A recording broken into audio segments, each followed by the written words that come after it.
بسم اللہ الرحمن الرحیم۔ السلام علیکم، ویلکم ٹو سعودی انفو، اور میں ہوں محمد کبیر۔ افسوسناک خبر ہے، مدینہ منورہ سے 170 کلومیٹر کے فاصلے پر ہجرہ روڈ پر یہ واقعہ پیش آیا ہے۔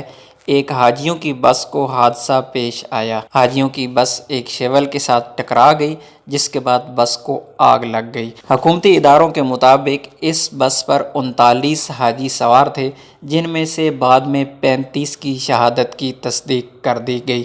4 بندے باقی بچے تھے، باقی تمام کے تمام لوگ شہید ہو گئے۔ اس خبر کی تصدیق کر دی گئی ہے۔ 24 نیوز کے مطابق قریبی ہاسپٹل ہمنا میں ان زخمیوں کو پہنچایا گیا، لیکن زخمیوں کی زیادہ تر تعداد سیریس تھی، کے بعد میں جن کے 35 افراد کی شہادت کی تصدیق ہوئی۔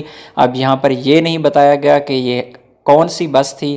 کیا ہر جمعرات اور بدھ کو جانے والی جو گاڑیوں کے پیکج ہوتے ہیں، عام لوگ سعودی عربیہ میں رہنے والے غیر ملکی ان گاڑیوں پر سفر کرتے ہیں اور عمرہ کی ادائیگی کرتے ہیں؟ یہ نہیں بتایا گیا۔